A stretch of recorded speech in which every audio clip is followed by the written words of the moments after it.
daawada koro qof aad ku taamiso jecel hadduu aayaro dhalatay kura anigu kaliya waxaan ku jeclaanaya waa waqti kooban sababtoo waxaad ku ogaanaysaan filimkeena maanta soo qaado koobkaaga sharaabka ama shaaha soo fadhiiso filimka daawo dhammayso subscribe ya like-tana naga iloobi assalaamu calaykum akhyaaray kan waa Ram actorka filimkeena tanna waa Trishadeena filimkeenu waxa uu ku bilaamayaa magaalada Sydney waxaanu arkaynaa Ram oo aad u caaraysan oo meel u socda ilaa uu soo gaadho gaadhiguna si waliyo uu soo istaago kadib waxaanu arkaynaa sawir ku sawiran gidaarka gabadh la yiraahdo Chanu wiish ayuu fuulaya kadib waxa uu ku qorayaa sawirka dushiisa wax walba way dhamaadeen sawirkana casaan ayaa uu bedelaya waqtigaas waxa meesha soo gaaraya Chanu aabaheed waanu la yaabay waxa uu sameeynaya marka uu Ram arko waxa uu dhahayaa ma jeclaan doona adeer gabadhaada odayguna ciidamadiisa ayaa uu ku amraya inay cashar u dhigaan Ram isaguna waa uu soo degaya kadib mid ayaa uu garaacay ilaa dhammaantood uu wada garaaco mid ku soo dhacana la waayo askarta ayaa meesha soo gaaraysa kadib oo ay kala qabanayaan Ram iyo odayguna aad ayay isku dagaalayeen kadib sawirkii ayuu u tagaya si uu baabiyo gebigiisaba se waxa arkaya askariga wuxuuna weydiinayaa maxaa ku helay oo aad gabadhan ugu cadhaysantay kadib Ram xasuus ayaa uu galaya mise waxaanu arkaynaa Ram oo ilmo yar ah macallimada u dhigtana jecel sawirkeedana ku sawiray samuurada markii weydiisay yaa ku sawiray gacanta ayaa uu taagay kadib waxa uu siinay ubax wuxuuna ku oranayaa oo ku jeclaaday macallimadaydii kadib marka uu gaadho 16 jir waxaanu ogaanaynaa in saaxiibtii jecesha isaguna waa uu ku farxaya kadib askarigii waxba kama fahmin sheekada si sax ah igu sheekayo ku dhahaya wuxuuna u sheegayaa inuu ku sawiri jiray gidaarada sawiro kadib si kaliis ah u arkay Chanu aadna uga helay mise nasiib darro tareenka ayay ka fuulaysaa sidaas ayuuna ku waayay maalinkii labaad iyadoo la socota asxaabteeda waxayna rabtaa inay xiriir jacayl samaysato kadib nin meel taagan ayuu u tagaysaa nambarkiisa ayayna ka qoranaysaa haddana mid kale ayuu u tagaysaa sidii kii hore ay ku samayso kale ku samaynaysaa ilaa ay marka dambe u tagto nin intii kuwii hore ay kusoo tiri ayayna ka odhanaysaa dhinaca kale Ram waxa uu raadinayaa gabadhan uu jeclaaday kadib isagoo wadada socda waxa uu arkaya Chanu oo meel cafeteria ah fadhida kadib waa uu tagaya waxayna ku odhanaysaa ciyaar ayaynu ciyaaraynaa halkan ku qor magacaaga midna dooro waayo Chanu rag badan ayaa ay la ballansantahay mid ay u tagtana ma garanayso kadib waxa uu ku qorayaa magaciisa warqadda Chanu marka ay aragto way yaabaysaa kadib warqadaha ayuu isku dhex dardarayaa ciyaartana waa uu bilaabaya kadib marka ay magac doorato warqadda ayay kala boodaysaa way tagaysaa wuxuuna ku odhanayaa magacayga ku qoran warqadda aad qaadatay maalinkii labaad way wada kulmayaan meel kastana waa isku raacayaan wuxuuna isku dayayaa si walba inuu ku barto waqti kadib aabaheed iyo hooyadeed waxa ayaa xaflad dhiganaya kadib iyadoo xafladda u socota ayay ku dhacaysaa Ram wayna la yaabaysaa waxa halkan keenay kadib waalidkeed ayay isbaranayaan meelna ayay u kaxaynaysaa waxaanu ku odhanayaa waan ku jeclahay maalinkii labaad Ram sidii caadada u ahayd isagoo sawiraya ayay u imanaysaa waxayna ku odhanaysaa iga fogow kuma jecliye isaguna waxa uu ku odhanaya waxaas kaama yeelayo si walba waan kugu jecelahay marka ay askartu soo gaadho meesha way baxsanayaan iyaduna baxsa ayay isdhahaysaa mise rag ayay u tagaysaa tuug ah kadib way baqaysaa wayna ka cararaysaa ilaa uu soo gaadho Ram waxayna ku odhanaysaa ay badbaadi isaguna waa uu difaacaya ilaa uu wada garaaca raggii oo dhan si xun ayaanu u garaacaya ugu dambeynna waa uu badbaadiyay maalinkii labaad gaadhi ayay wada raacayaan wuxuuna geynayaa meel keen ah meel ayuu istaagaya mise libaax ayaa gaadhiga soo koriya iyaduna aad ayay u qaylinaysaa isaguna aamus ayuu ku odhanaya kadib gaadhigii ayay ka degayaan isaguna libaaxii ayuu sawiraya iyaduna halkan ayay naxdin dhaqaaqi kari weyday kadib waxaanu arkaynaa inay faraxsantahay oo ay uga mahad celinayso dalxiiska waxayna u sheegaysaa inay jeclaatay Ram waxayna rabtaa inta noloshooda ka hadhay inay wada noolaadaan se waxa uu ku odhanayaa waan ku jeclaanayaa laakiin ogow waqti yar oo kooban ayuun baan ku jeclaanayaa maalinkii labaad waxa uu la kulmayaa asxaabtiisa waxayna ku qancinayaan inuu been u sheego waayo jacaylkaaba been ku salaysan isaguna waa uu diidaya wuxuuna ku odhanayaa aniga jacaylkaygu waa mid kooban kadib Chanu waxa uu tusaya sawirka uu sameeyay waanu ammaanayaa inuu jecelayna waa uu sheegaya waxayna weydiinaysaa sidee adoo ii jecel haddana ii jeclaanaysaa waqti kooban waxa uuna ku odhanayaa ma jiro qof jeclaaday qof kale inta uu nool yahay oo dhan waxaana inoo wanaagsan inaan kala tagno markaan isnacno kadib waxa uu u geynayaa gabadh la yiraahdo Madhu waxayna ogaanaynaa inay ahayd eegstiisa hore ee ay kala tageen kadib Madhu Chanu waxay ku dhahaysaa markaad jeclaato Ram ee aad noloshaada ka jeclaato ayuu ka tagayaa taas ayaa uu dadka ku sameeyay ogowna waxa uu igu sameeyay ayuu kugu sameynaya kadib meesha ayay ka tagaysaa markaas sigaar ayuu shidanaya wuxuuna u sheegayaa inuu 9 dumar soo jeclaaday oo gabadhii u horeysay ahayd macallimadiisa maalinkii labaad aqalkiisa ayuu geynayaa si uu barahelkiisa marka sidaa u arkaan walaashii iyo ninkeedu waxay ku dhahaysaa tanna goormad qalbiga ka jibanaysaa kadib way isla murmayaan gabadha iyo xaajigeedu waayo ma ogola inuu sigaar cabo Ram isma dhibiyo wuxuu u geynayaa kaarka looyarka wuxuuna ku dhahayaa kaas la hadla haydin kala furay kadib Chanu waxay weydiinaysaa maxaad sidaa u samaysay waa walaasha waxa uu ku odhanayaa dee way isnaceen marka waa inay kala dhamaadaan kii labaad waxay tegaysaa jaamacadda waxayna ogaanaysaa in raam kursigeeda uu sawiro ku sawiray kadib asxaabteeda waxay u sheegaysaa in ninkan jacaylkiisa uu waalan yahay xilliga uu doono kaa tegayo. maalin kasta waxay isku dayaysaa inay ka fogaato raam waxayna yeelaysaa ninka aabaheed u guurinaya ugu dambeyn. marka uu ogaado raam inay guursanayso aad ayaa ugu murugoonaya ma aqaan waxa uu sameeyey kadib waxaa la gaadhaya farantigeliskeedii waana la diyaarinaya. dhinaca kale raam ayaa imanaya xafladda wuxuuna rabaa inuu arko laakiin aabaheed ayaa ka hor istaagaya. raba inuu inantiisa guursado isaguna waxa uu ku odhanaya waa markii ugu dambeysay aan la hadlo kadib aqalka ayaa uu soo gelaya wuxuuna ku odhanaya ma nin aanad garanayn ayaad rabtaa inaad guursato sidee ay wax kaa yihiin.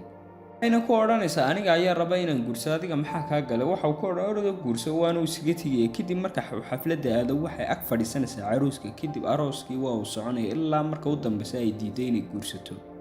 maalinkii labaad raam gurigeeda ayuu tegaya kadib albaabka ayay ka furaysaa aabaheed ayaana soo baxaya waanu ka xanaaqaya waayo dartii inantiisa u guursan weyday. ay jaanuu tiraahdo guurka waxaan u diiday darteed jacaylkiisa umaan diidin mana raba ninkan raam laydhaa. waxaan rabaa nin i jeclaado noloshiisa inta ka dhiman kadib waa ay ka tegaysaa isaguna waa uu qoslaya kadib aabaheed ayay isku xanaaqayaan waxauna go'aansanaya inuu ka arkosto raam.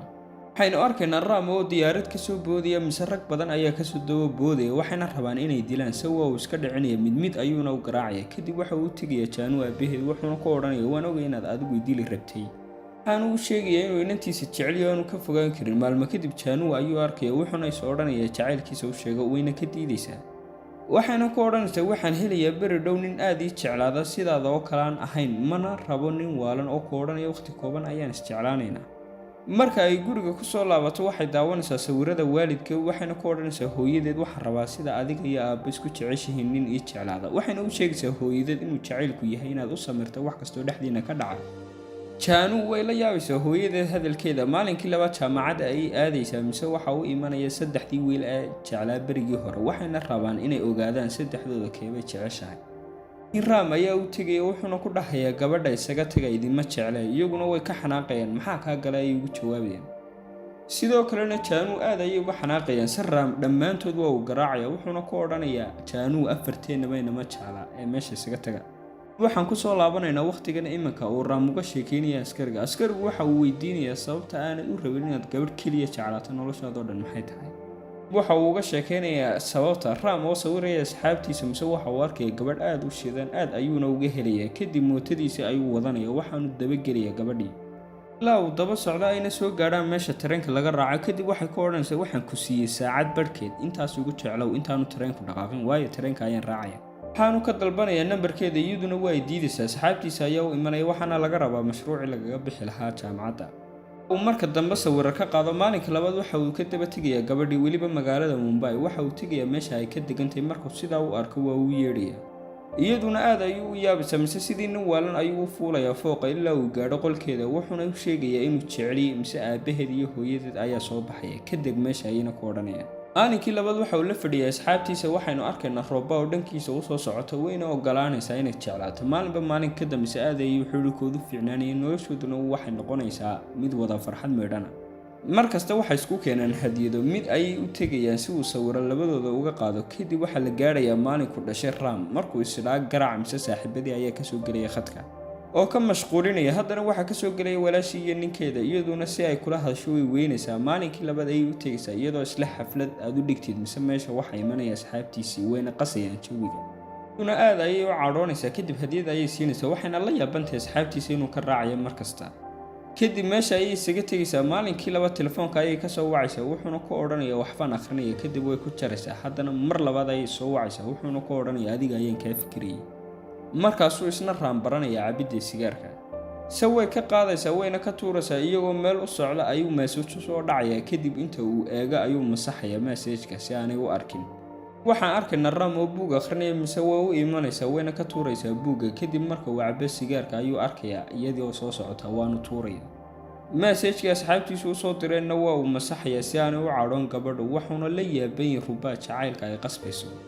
maalinkii labaad iyagoo meel fadhiya ayay ka qaadaysaa telefoonkiisa waxayna weydiinaysaa maxaad u masaxday maasajka. waxauna ku dhahaya xaq uma lihid inaad furto telefoonkayga waana asxaabtayda ma ka fogaan karo. waxayna u sheegaysaa inay nacabtahay asxaabtiisa oo dhan. maalinba maalinka ka dambeysa aad ayay isugu soo xanaaqayaan wayna murmayaan. markasta uu been u sheegana noloshooda waa ay faraxsanaanayaan. waqti kadib waxay u sheegaysaa inay aabaheed u geynayso si uu isku aroosaan.